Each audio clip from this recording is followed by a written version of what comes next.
नमस्कार विद्यार्थी मित्रांनो, आज आपण पाहत आहे वर्ग 8 चा मराठी अक्षर. त्यामध्ये पाहत आपण पोयम रिव्हिजन व्हिडिओ आहे. त्यामध्ये पाहत आपण पोयम शोधशी मानवा राऊळी मंदिरे. ओके, आता याच्यानंतर याच्या आधीचे व्हिडिओ तुम्हाला गेलेलेच आहे. हा आहे आता आपला रिव्हिजन व्हिडिओ. ओके, तर रिव्हिजन व्हिडिओ मध्ये आपण पूर्ण पोयम बघू. रिव्हिजन व्हिडिओ मध्ये आपण पहिले पोयम बघू आणि पोयम मध्ये काय बघू आपण, म्हणजे पूर्ण अर्थ सांगते मी एक वेळा तुम्हाला त्या पोयमचा. कारण का समजा तुम्हाला जो 3 मार्क्सचा क्वेश्चन येणार आहे समजा जे, तर त्याच्यामध्ये तुम्ही थोडंसं एक्स्ट्रा लिहू शकाल याच्यासाठी. ओके, बघा. शोधसी मानवा राऊळी मंदिरी, नांदतो देव हा आपुल्या अंतरी. मेघ हे दाटती कोठुनी अंबरी, सूर येती कसे वाजते बासरी. रोम रोमी फुले तीर्थ हे भूवरी, दूर इंद्रायणी दूरती पंढरी. याची कवित्री कोण है? वंदना विटनकर. वंदना विटनकर के बारे में मैंने इसके पहले भी जो वीडियो हुआ था उसमें बताई थी. वंदना विटनकर कौन है, उनको विटनकर, उसके बाद उसका क्या हुआ, उनका जन्म मृत्यु सब बताई थी मैंने. ओके, वंदना विटनकर का जन्म मृत्यु पता है पर जन्म नहीं पता उनका, है ना. उनका मृत्यु पता है 31 दिसंबर 2011 में हुआ. उनका मुंबई में, नवी मुंबई नेरूल में उनका मृत्यु हुआ. वो महाराष्ट्र की कवियत्री थी, गीतकार थी, बाल साहित्यकार, नाटककार, है ना. और सबसे मेन है थी वो वंदना थिएटर्स की क्या थी, संचालिका थी. ये हुआ थोड़ा सा वंदना विटनकर के बारे में मैंने थोड़ा सा रिपीट किया. ओके, ताकि आपको पता चले.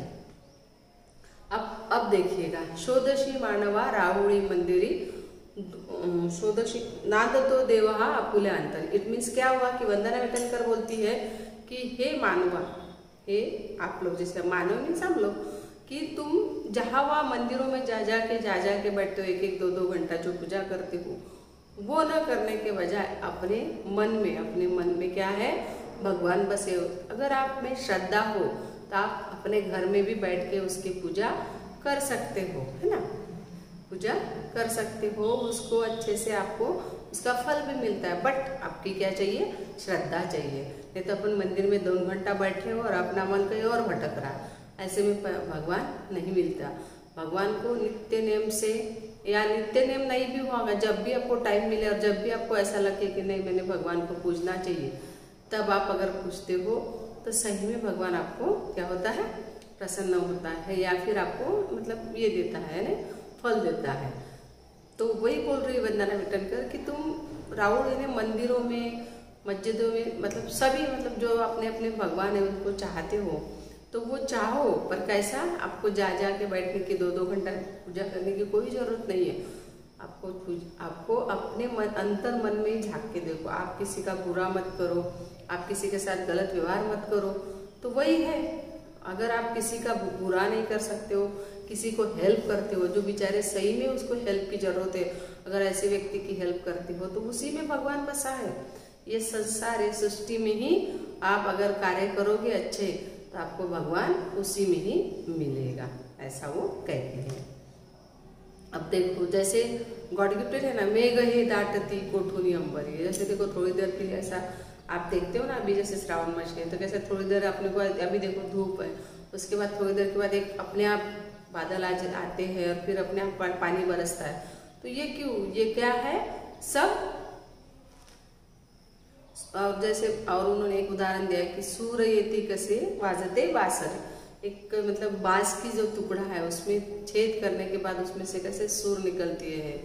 ये भी एक क्या है, लीला है. ओके, रोम रोमी फुले तीर्थ हे भुवरी. तीर्थ मीन्स आपको पता है पवित्र जल है ना. अरे रोम रोमी फुले तीर्थ हे भुवनी, दूर इंद्रायणी दूरती पंढरी. अरे जैसे आपको पंढरी, इंद्रायणी नदी का पानी ही पवित्र है बोलते हैं ना, जैसे गंगा जल ही पवित्र है. अगर आपके मन में श्रद्धा हो और अगर आप अपने घर के कुएं का पानी का भी आपने इस्तेमाल किया भगवान को या कोई पूजा में या फिर जो भी है, तो उसको भी गंगा जल का पवित्र मिल सकता है. बट आपकी उसके ऊपर अपार श्रद्धा होना चाहिए, है ना. यही वंदना विटनकर बोलना चाहते हैं कि तुम्हारे मन की भक्ति, तुम्हारे मन की श्रद्धा किस टाइप में है, तुम किस तरह भगवान को पूछते हो, तुम किस तरह लोगों की हेल्प करते हो, उसके ऊपर डिपेंड है क्या है, तुम्हारा उसके ऊपर डिपेंड है श्रद्धा। श्रद्धा ही मेन है। श्रद्धा सुमन रहे तो सब कुछ मिलता है, आपको शांति मिलती है, प्रसन्न चित्त रहता है आपका, ये सब होता है। अगर आप किसी की सही में नीडेड है उसको बेचारे को, तो उसकी अगर हेल्प करोगे तो भगवान उसी में ही बसा हुआ है, ऐसी वंदना विटनकर कहती है ना। ऐसा उन्होंने तो उदाहरण देखा, देखो बांस का टुकड़ा उसमें अगर छेद किया, उसके ऊपर अपन सुर रहते, कितने सुंदर सुर, मधुर सुर संगीत होता है। जैसे थोड़ी देर के बाद मेघ अपने आप क्या होते हैं, मुझे मेघ मीन्स डव, अपने आप बादल छाते हैं, उसके बाद थोड़ा थोड़ा पानी गिरता है, ये सब ऊपर वाले की है लीला है। तो इसलिए वो बोलती है कि तुमको इंद्रायणी नदी का काय के लिए अंदर जाना है, इंद्रायणी नदी का पानी लेने के लिए कोई जरूरत नहीं। अपने घर के जैसे रोम रोमी फूले तीर्थ है भूवरी, अगर आपके मन में श्रद्धा है, आपके मन में भावना है, तो आप किसी भी कुएं का पानी को भी तीर्थ या गंगा जल समझ सकते हो। ये हुआ first stanza. Then second stanza देखिएगा। मैं इसलिए शॉर्टकट बता रही हूँ क्योंकि मैंने इसके पहले आपको वीडियो में बहुत लॉन्ग कट बताया। मैंने सिर्फ एक रिवीजन है, रिवीजन के लिए आपको थोड़ा सा रिवाइज होना चाहिए, इसलिए मैं आपको शॉर्टकट बता रही हूँ।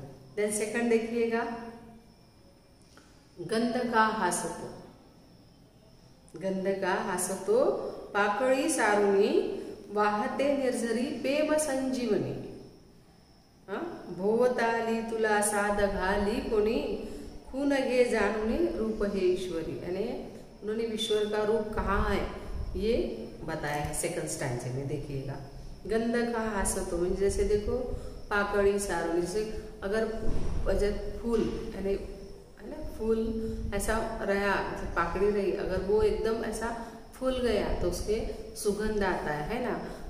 गंध का हासतो पाकड़ी सारुणी म्हणजे गंध सुगंध जो येतो आपल्याला, सुगंध जो दरवळतो है ना, सुगंध जो आता है आपको, यानी इधर उधर पसरता है या फिर इधर उधर मिलता है सुगंध।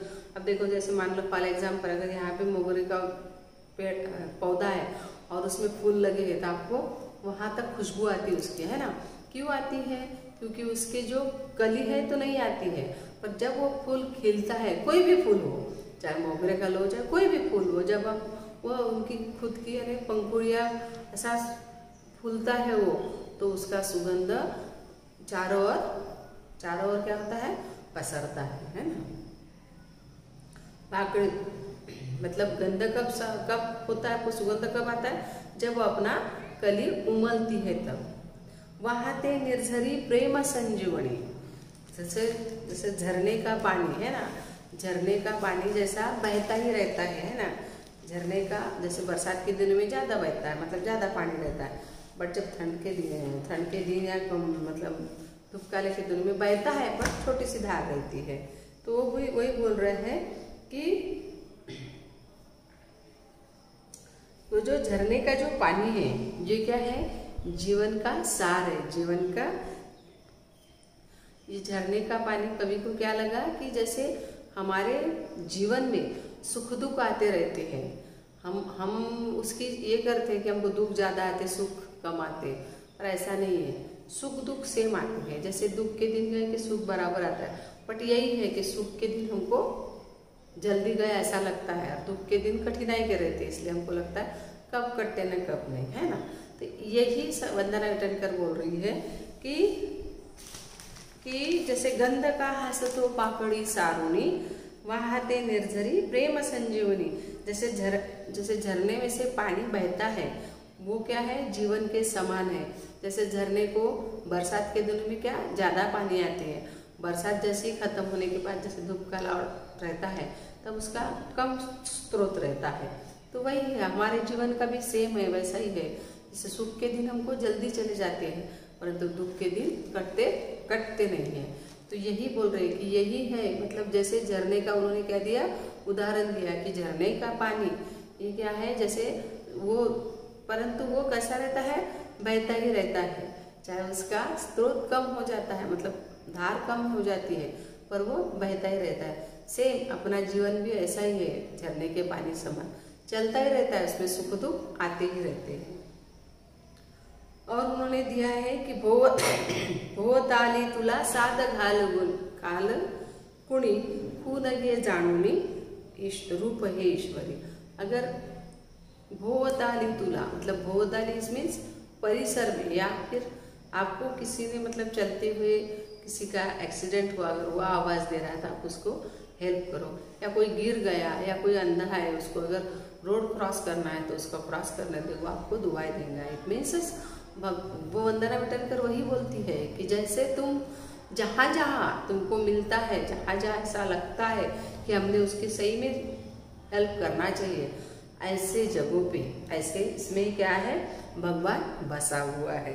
यानी अगर तुमको किसी ने आवाज दिया, हाक यानी साध्याने हाक घाल, आवाज देना, हाक मारने मराठी था, यानी किसी ने आपको आवाज दिया हेल्प के लिए, तो उसको जरूर उसकी हेल्प करो। कि ऐसा समझ दो कि अब हमको भगवान ने ही दी हुई आवाज है। ओके, ये समझ के आप क्या करो, उसकी हेल्प करो, ऐसी वंदना विटनकर कहती है। आया समझ में? ये 2 स्टांजे समझ में आपको मैंने शॉर्टकट में बताई, बट आपको समझ में आए होंगे। ओके, अब तीसरा देखिएगा। भेट तो देव का पूजनीय अर्जनी पुण्य का लाभते दान धर्मातुनी। भेट तो देव का पूजनी अर्चनी पुण्य का लाभते दान धर्मातुनी। शोध रे दिव्यता आपुल्या जीवनी आंधळा खेळ हा खेळसी कुठवरी। यानी जैसे यानी बोलते हैं ना, लास्ट में उन्होंने भक्ति का ये बताया कि हम सब बोलते हैं कि हमने पूजा अर्चना से हमको भगवान प्रसन्न होते हैं, है ना, वही बोलती है। भेट तो देव का पूजनीय अर्चनी पुण्य का लाभते दान धर्मातुनी। कि सब अपने हमारी ऐसी है ना कि भगवान को हम पूजा नहीं करेंगे, अर्चना नहीं करेंगे तो भगवान हमको रूठ जाएंगे, ऐसा नहीं है। भगवान की तुम श्रद्धा से अगर तुम अपने मन में, मान लो तुमको भगवान के पास हाथ मत जोड़ो, पर अगर मन में ही तुमने उसका श्रद्धा से पूजन किया तो वो फलश्रुत होता है, यानी वो फल देता ही है। इसीलिए वंदना विटनकर बोलती है कि लोगों की ऐसी धारणा है कि भगवान अगर क्या हुआ, कहाँ मिलता है, पूजना अर्चना मतलब पूजा अर्चा करने से भगवान मिलता है, और दान धर्म करने से क्या होता है, पुण्य मिलता है। तो वही बोलती है वंदना विटनकर कि भेंट तो सही में भगवान पूजा अर्चना अगर मन में नहीं क्या बोलते ना, मराठीत मन आहे धड देवळात न चित खेटरात, म्हणजे मराठीत मन आहे धड देवळात न चित खेटरात। म्हणजे आपलं जैसे अपन लोग जाते हैं मंदिर में तो अपनी चप्पल निकाल के, मान लो किसी की चप्पल नहीं है तो वो 4 बार ऐसा ढूंढ के देखता है कि मेरी चप्पल है ना, ये कोई लेके तो नहीं गया ना, यानी उसको बोलते हैं धड़ देवड़ात न चित खेटरात। म्हणजेच आपकी श्रद्धा, आपका मन भगवान की तरफ नहीं लग रहा है, आपका पूरा मन कहाँ है, अपने चप्पल में है। सेम वैसा ही बोलती है वंदना विटनकर, वही बोल रही है कि भगवान की पूजा तुम घंटों से और पूजा दिन रात करने से नहीं होता। पूजा ऐसी करो कि उसको पावन हो, उसको श्रद्धा से 2 मिनट की पूजा करो तो भी वो पावन है, पर उससे श्रद्धा होना, भक्ति होना, आपके मन में उसके प्रति आदर होना, यही आदर आपको सतमार्ग सत्कर्म के लिए लेके जाते हैं। तो वही बोली उन्होंने, भेंट तो देव का पूजनीय अर्चनी पुण्य का लाभते दान धर्मातुनी। और दान धर्म से क्या मिलता है, हमको पुण्य मिलता है ना, हाँ मिलता है। पर दान धर्म भी अच्छे लोगों को, मतलब जिसको सही में नीडेड है उस लोगों को क्या करो, तुम दान धर्म करो। तुम किसी मंदिर को जीर्णोद्धार के लिए दान दे रहे हो तो सही बात है ना। किसी गरीब, मतलब एक आधे बच्चे की अगर तुम फीस भर रहे हो, उसके पापा गरीब है, उसकी फीस नहीं भर रहे, उसकी फीस भरो, वो एक दान का काम है। यानी हर प्रकार का दान है, हर प्रकार का तुम कर सकते हो, यानी तुमको जो अपने मन को पड़ता है वैसा करो। ओके, शोधरे दिव्यता आपुल्या जीवनी। दिव्यता मीन्स थोरपणा, आंधळा खेळसे कुठवरी मीन्स क्या होता है कि हे मानव, यानी हे बोलते हैं वंदना विटनकर कि तुम हे मानव, तुम अपने जीवन में ही क्या करो, अपनी बड़ापन, मोटापन, दिव्यता, दिव्यता मीन्स क्या, मोठेपन है ना। अपने जीवन में ही तुम ढूंढो कब तक ये आंधड़ा, मतलब कब तक तुम लोगों के ना क्या, कोई ने किसी किसी खाने के दांत और बोलने के दांत, मतलब खाने के दांत और दिखाने के दांत और रहते ना, ऐसा मत करो। वो भगवान सब सुनता है, सबको, भगवान को सब पता है कि क्या हो रहा है क्या नहीं हो रहा है। इसीलिए वो बोलती है कि तुम ऐसा कर्म करो, ऐसा सत्कर्म करो कि जिससे क्या होगा, आपका बड़कपन समझेगा। आप खुद हो के मत बताओ। अगर आप सही में अच्छे कार्य कर रहे हो तो आप एक ना एक दिन तो भी, एक ना एक दिन कोई ना कोई तो भी आपको प्रशंसा मिलेगा, और वो आपकी क्या होगा, वो आपकी दिव्यता होगी, बड़प्पन। यानी खुद के मन में, खुद के इसमें आचरण से ही दिव्यता, बड़प्पन आप करो। आचरण ऐसा रखो कि उसमें आपको कोई उसको, मतलब उसकी प्रशंसा करे, ऐसा आचरण रखो। ऐसी वो वंदना विटनकर बोलती है कि ये जो खेल है, ये आंधळा खेळ हा खेळ से कुठवरी, मतलब ये जो आंधळा खेल है, आंधळा है वो जो हम जो अभी हो रहा है, ये खेल कब तक खेलोगे, ऐसा बोलते। ये हुआ हमारा पूरा पोएम का सार बताई मैंने शॉर्टकट में, क्योंकि आपका 14 तारीख का पेपर है आपका, है ना, उसमें आपको क्वेश्चन आंसर है, सब है। बस मैं आपको 3 क्वेश्चन आंसर बता रही हूँ अभी, कैसे 1 वर्ड वाले, 2 वर्ड वाले, सब। ओके, देखो, देव कुठे नांदतो असे कवयित्री म्हणतात। देव कुठे नांदतो, आपल्या अंतरी। आपल्या अंतरी म्हणजेच आपल्या मनात, अपने मन में, आपके मन में ही भगवान बसा हुआ है, ऐसे वंदना विटनकर कहती है। कहाँ कोई जरूरत नहीं, कोई रावण ढूंढना जाना नहीं, नहीं कोई देवालय जाने की जरूरत है। आपके मन में ही भगवान बसा हुआ है, आपके अंतरी मीन्स अपने मन में। ओके, उसके बाद देखो, फुलाचा गंध कसा पसरतो।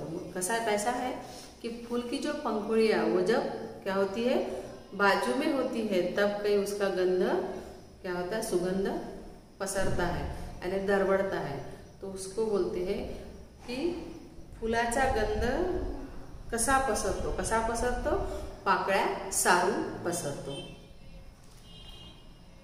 उसके बाद है मेघ कोठे दाटतात। मेघ ही दाटती कोठुनी अंबरी।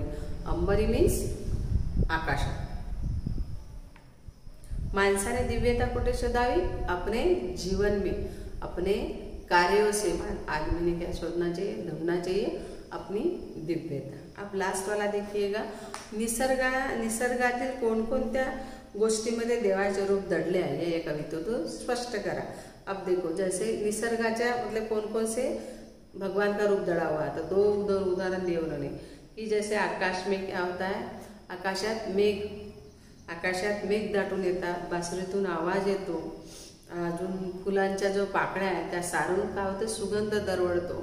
ते झऱ्याचं जे पाणी आहे ते काय दिलं त्यांनी, जीवनाचा उदाहरण दिलं आहे त्यांनी। जसं झऱ्याचं पाणी संत वाहते, त्याला काही दिवस बहर असते, काही दिवस मग छोटी धार येते, तर ते आपलंही जीवन सुद्धा असंच आहे।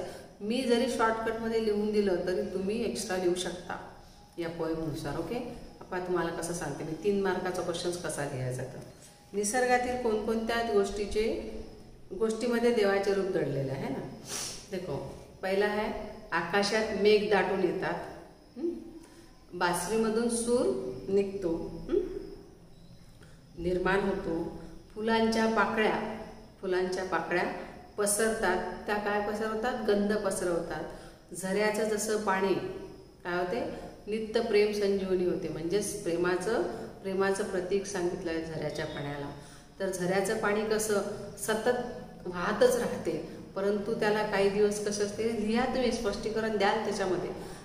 झऱ्याच्या पाण्याला काही दिवसामध्ये त्याची खूप असा मोठा धार असते, काही मग आपोआप म्हणजे उन्हाळ्याचे दिवस असतात, तर मग त्यावेळेस काय त्याचं पाण्याचं धार कमी होते। तसंच आपल्या जीवनाचं आहे, जीवनामध्ये सुख दुःख हे येतच असतात, परंतु आपल्याला सुख हे काय होते, सुखांचे दिवस आपल्याला आठवत नाही, आणि दुःखांचे दिवस आपल्याला असं वाटते की आपल्याला सुख कमी दिलाय देवाने आणि दुःखच जास्त दिलाय, असं कधीच नाही आहे। तो समतोल राखून देतो सर्व काही। तर म्हणून जसं झरण्याचं पाणी जसं सतत वाहत राहते, तसंच आपल्या जीवनामध्ये सुद्धा सुखदुःखाचं पाणी हे सतत वाहतच जातं. कधी आपल्याला सुख येतात तर कधी दुःख येतात. असं इथे म्हणजे प्रत्येक क्षणात, प्रत्येक व्यवहारात, त्याच्यानंतर प्रत्येक व्यवहारात वंदना विटणकरांनी काय सांगितलं आहे, या सर्व नैसर्गिक गोष्टीमध्ये काय दडलेलं आहे, आपल्याला देवाचं रूप दडलेलं आहे असं समजतं. म्हणजे मी तुम्हाला जे लिहून दिलं त्याचं मी एक्स्ट्रा सांगितलं, एवढं सांगितलं आहे, ते तुम्ही एक्स्ट्रामध्येच लिहायचं. Okay okay. अपने मन से लिख सकते हो तुम 1-2 सेंटेंस. मैंने जो अभी स्पष्टीकरण किया है वो स्पष्टीकरण आप उसमें लिख सकते हो. जैसे मैंने झरने का पानी का बताया, जैसे अंबर में, जैसे अंबर है आकाश में बादल छाते एकदम से, वो भी एक भगवान का रूप ही है. जैसे देखो बाम्बू, वो लिखो ना आप, बाम्बू का जो एक लकड़ी है उसमें आपने छेद किए तो उसका जो बांसुरी बनती है उसमें से अपने आप इतना सुंदर संगीत निर्माण होता है. ये सब गॉड गिफ्टेड है. ये इसमें सब में क्या भरा है, सब में कौन छुपा है, भगवान छुपा है. और जैसे फूल है, फूल की जो पंखुड़ी है वो मतलब फूल जैसे कली रहती तो उसका सुगंध नहीं आता. जब वो पंखुड़ी मतलब खुलता है तब उसका क्या होता है, सुगंध चारों ओर पसरता है ना. ये सब भगवान का ही रूप है छुपा हुआ उसमें. और जैसे अभी और एक उदाहरण दिया उन्होंने कि झरने का पानी जैसा बहते रहता है, वैसे हमारे जीवन के भी सुख दुख दिन आते रहते हैं. बस इतना है कि हमको सुख के दिन जल्दी निकल जाते हैं और दुख के दिन हमको मतलब दुख के दिन ऐसा लगता है हमको कि हमारे दुख के दिन कटते नहीं है, परंतु ऐसा नहीं है. ओके. ये सब वंदना विटणकर ने ये सब नैसर्गिक बाबी में बोलो या नैसर्गिक इसमें ये क्या हुआ है, हमको मिला है. मतलब नैसर्गिक गोष्टीमध्ये हे देवाचे रूप घडलेलं आहे असं सांगितलं. ओके. तुम्हाला मराठीतही सांगितलं, हिंदीतही सांगितलं. ओके. आता याच्यानंतर तुम्हाला हे जसं उपसर्ग लावून त्याच्यातले उपसर्गाचे ते हे दिले मी, त्याच्यामध्ये तुम्हाला लिहायचं. जसं सूरचं बेसूर, हां, बेसूर हा उपसर्ग कधी समोर लागतो आणि प्रत्यय कधी मागं लागतो. ओके. पूर्ण अपूर्ण, मंजूर नामंजूर, आवड नावड, कृपा अवकृपा, वर्तन गैरवर्तन, उत्तीर्ण अनुत्तीर्ण, स्मरण विस्मरण, है ना. उसके बाद ये जो गलत प्रोनाउन्सिएशन होता है जैसा म्हणजे अनुस्वार कोणत्या याच्यात द्यायचं ते तुमच्या याच्यातच आहे. ओके. आता हे सर्व तुमच्या याच्यामध्येच आहे. ओके. म्हणजे आजचा जो वीडियो अभी कंप्लीट हुआ हमारा. हमने थर्ड पोएम हमने वीडियो लिया है आज. ओके. उसमें क्वेश्चन आंसर का इसलिए ज़्यादातर भर दे रही हूँ मैं कि आपको थोड़ा सा क्वेश्चन आंसर बढ़ा चढ़ा के लिखना है. Okay. So bye bye, have a nice day.